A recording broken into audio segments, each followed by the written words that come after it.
연역학구의 1절 공기표준 사이클, 왕복형 내연기관, 기체동력 시스템에 대해서 설명을 하도록 하겠습니다.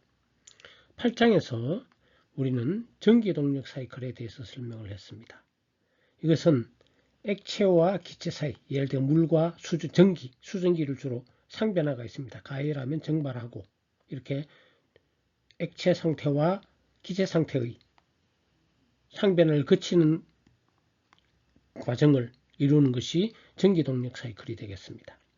이에 반해 기체동력 사이클은 작동육체가 항상 기체, 액체는 되지 않습니다. 이렇게 작동하는 것이 기체동력 사이클이 되겠습니다. 기체동력 시스템은 자동차 등의 엔진에 사용되는 왕복형 내연기관과 게스터빈 동력 시스템으로 크게 구분하여 설명을 할 수가 있겠습니다. 따라서 9장은 전체적으로는 기체동력인데 전반부는 왕복형 내연기관인 사이클, 그 다음에는 가스터빈 동력 시스템에 대해서 설명을 하도록 하겠습니다. 앞에서 설명한 전기동력 시스템이란 것은 보일러에서 가열하고 그 다음에 관들로 이루어져서 터빈 들어가고 이렇게 순환되는 요거는 수증기죠. 수증기와 물론 액체 상태의 물일 수도 있겠고 이렇게 가열되는데 연소 과정이 보일러 부분, 보일러 관의 외부에서 일어납니다. 외부에서 일어나고 연소가스는 별개로 나가고 실제로 일을 하는 사이클을 도는 것은 수증기가 되겠죠. 물 포함해서. 이렇게 연소가스가 우리 사이클 실제 돌아가는 외부에서 연소가 일어난다고 해서 외연기관이라고 합니다. External Combustion, 외연소가 외부에서 일어나는 엔진입니다. 거기에 반해서 이제 기체 동력 사이클은 내연기관이 되겠습니다. 이에 반해 연료와 공기가 연소하는 과정이 직접 사이클 내부에서 사이클 실린더에서 여기서 공기가 들어와서 연소합니다. 연소해서 팽창하고 실린더를 밀어내고 배긴 하는데 즉 일을 하는 주체가 이 연소가스가 직접적인 작동 육체가 됩니다. 그래서 이렇게 일을 하는 연소가 직접 관여되는 이 사이클에 관여되는 직접 관계되는 이런 걸 내연기관이랍니다. Internal Combustion Engine이라고 하겠습니다. 9의 1절에서는 우리 왕복형 내연기관과 공기표준 사이클에 대해서 설명을 하도록 하겠습니다. 두 번 중복됐네요. 먼저 왕복형 내연기관의 기본은 이렇게 되어 있죠. 실린더 구성 요소가 여기에 실린더가 있고 이걸 피스톤이라고 그러죠. 피스톤. 그리고 여기 흡기 밸브와 배기 밸브가 있어서 열렸다 닫혔다 하겠죠. 이쪽으로 공기가 들어오고 연소 공기도 들어오고 그 다음에 연소가 일어납니다. 연소가 일어나서 피스톤을 밀어내면 축에 연결돼서 일을 하게 되겠죠. 배기 밸브 다시 연소가 다 끝나고 나서 다시 돌아와서는 밖으로 배출되는 이런 과정을 통하는 것이 내연기관의 기본입니다. 즉 연소가 이 엔진 자체 내부에서 일어나는 것이 내연기관입니다. 그리고 특히 이렇게 왔다 갔다 하면서 이제 크랭크 해가지고 축을 돌리는 자동차 바퀴도 돌리고 이렇게 하는 시스템이 왕복형 내연기관이죠. 왕복형 내연기관과 관련된 중요한 용어를 주로 알아야 되겠습니다. 첫 번째 우리가 스트로크라고 그러죠. 행정이라고 번역합니다. 왔다 갔다 하는 피스톤이 여기서 왔다 갔다 하는 거죠. 요 피스톤이 왔다 갔다 요 사이를 왔다 갔다 하는 거리가 스트로크입니다. 그 다음에 이 실린더의 직경을 우리는 보어라고 합니다. 보어, 특별하게 보어다. 보어, 실린더의 직경을 의미합니다.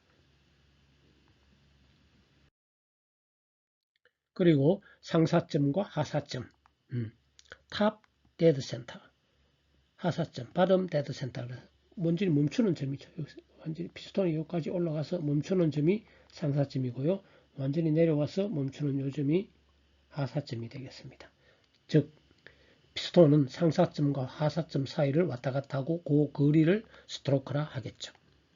그리고 행정체적, 스트로크 볼륨 또는 배기체적이라 그러는데 이것이 요 스트로크, 행정 곱하기 요 피스톤의 면적 하면은 바로 이것이 행정체적입니다. 스트로크 볼륨 또는 배기체적인데 이것은 예를 들어 가지고 이렇게 되겠죠. 완전히 상사점에 왔을 때 연소가 일어나면은 팍 해서 여기까지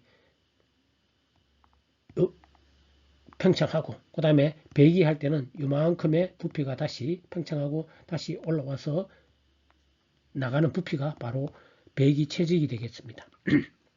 보통 이 배기체적을 배기량이라고도 합니다. 그러니까 정확한 자동차 같은 경우는 예를 들어 이런 것이 4개가 있으면 4기통이고 요거 하나의 배기체적 곱하기 4 하면은 4기통 배기량이 되겠죠.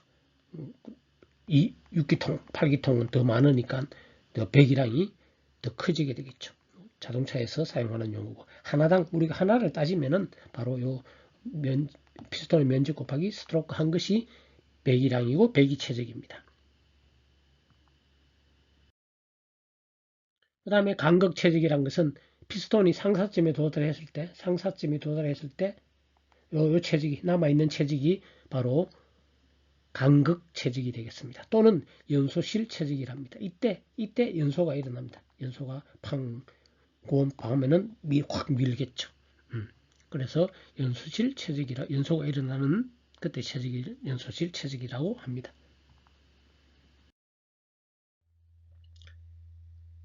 간극체적에 대해 설명을 하도록 하겠습니다. Clearance volume. 이것은 피스톤이 왔다 갔다 하죠.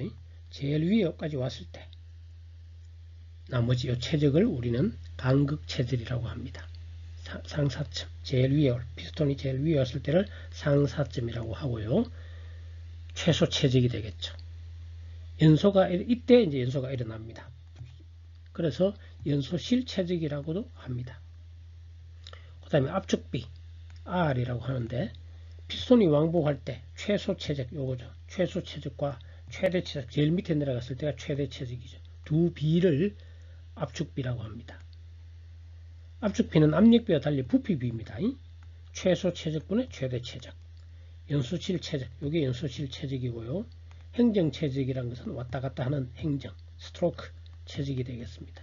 요 합한 것이 바로 최대 체적이겠죠. 따라서 압축비는 연소실 체적분의 연소실 체적과 행정 체적, 결국 이걸 일식으로 정의되는 것이 압축비입니다. 그리고 또 중요한 개념이 하나가 평균 유효 압력이라는 게 있습니다. Mean Effective Pressure. 이 말은 한 사이클에서 피스톤이 한번 왔다 갔다 하면서 일을 할 때 순일, 그때의 순일이 피스톤의 동력 행정이라 말하면 동력이 일어나는 과정, 여기서부터 이렇게 하사점까지 도달할 때 연소해서 팍, 이게 동력 행정이라고 얘기를 합니다. 발생한다고 할 때 그 일이 그때 이루어진다고 순일이 그렇게 가정할 때 평균 압력을 나타냅니다. 즉 한 사이클 동안의 순일 W 네트를 행정 최적, 요 최적으로 나눈 것을 갖다가 mean effective pressure라고 그러죠. 거꾸로 얘기하면 이렇죠. 사이클의 순일이라고 W는 원래 P 델타 V입니다. P 델타 V니까 델타 V는 바로 이거죠. 델타 V 이게 행정 최적이고요. 그 다음에 이 평균 압력이라고 보는 겁니다. 이 순일이 MEP 거꾸로 하면 쉽죠. 평균 압력 곱하기 델타 V. 델타 V가 지금은 이 경우는 행정 최적이 되겠죠. 을 거꾸로 그때 한 사이클 동안 일을 했다면 이제는 평균 유효 압력은 바로 이렇게 정의되는 것이 평균 유효 압력이 되겠습니다. 그 다음에 공기 표준 사이클. 이 말은 실제 내연기관에서는 공기와 연료가 이렇게 들어오고 연소가 일어나고 일을 한 다음에 배기가스로 빠져나가겠죠. 자, 실제 일을 하는 부분이 이 공기와 연료의 연소 생성물인 연소가스가 되겠죠. 뭐 CO2도 있고 뭐 이렇게 CO 질소가 제일 많습니다. 연소가스 중 가장 많은 비율을 차지하는 것이 질소입니다. 공기 성분과 따라서 연소가스는 공기 성분과 좀 차이는 나지만 좀 그래도 비교적 질소가 제일 많기 때문에 비교적 공기 성분과 비교적 유사하고요. 이러한 들어오고 나가고 연소가스 제대로 해석하고 하는 과정은 무지 해석하기가 어렵습니다.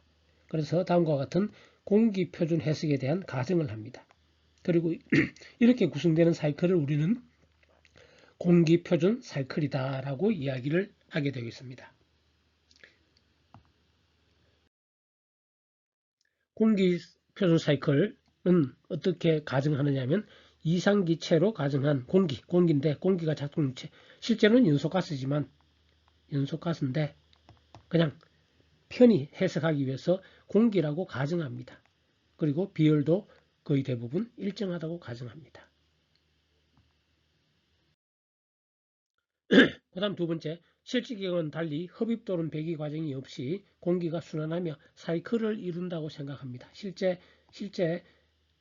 공기가 들어오고 연소된 게 나가지만 이렇게 취급 안 하고 공기는 그대로 밀폐 시스템 비슷하게 그대로 온도가 높아졌다 낮아졌다 이렇게 생각하는 겁니다.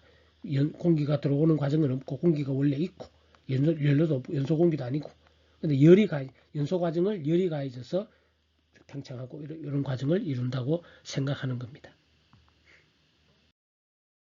세 번째는 앞에 설명했지만 연소 과정은 고온 열로로부터 열을 공급받고 배기 과정에서 저온 열로 열을 방출하는 것으로 가정합니다. 즉 무슨 말이냐면 피스톤이 이렇게 있을 때 이때 공기가 있을 때 연소 과정이 Q 고온에서 열을 받으면 팽창하겠죠. 피스톤을 밀어내겠죠.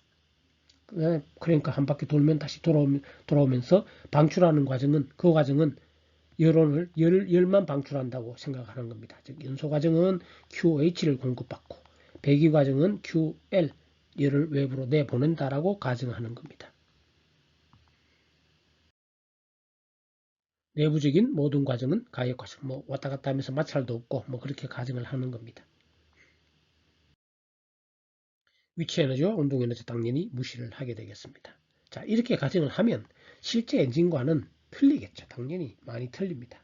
그런데 우리는 이런 사이클로 해석을 해서 정성적으로 어떻게 이루어진다라는 것을 하기 위해서 이상적인 사이클을 생각하는 겁니다. 대표적인 것으로 공기 표준 사이클로 대표적인 사이클 불꽃 점화기관 스파크 엔진 이그니션 엔진 인 오토 사이클 그러니까 우리 자동차 엔진 중에 가솔린 태우는 경우죠.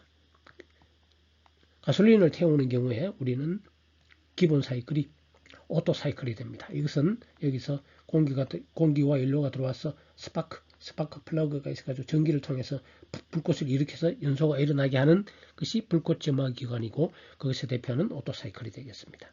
또 하나는 압축 점화 기관입니다. 이것은 공급하는 공기를 미리 압축해서 그 다음에 연료를 분사해서 발화가 일어나게 하는 컴프레션 이그니션 엔진을 대표하는 것이 디젤 사이클이죠. 경유를 이용하는 디젤 사이클이 되겠습니다. 자동차에서. 그리고 이외에 여러 가지 복합 사이클 등이 있으며 이 각각에 대해서는 다음 절들에서 하나하나 상세하게 설명하기로 합니다. 예. 예, 이상으로 공기표준 사이클에 대한 설명을 마치도록 하겠습니다.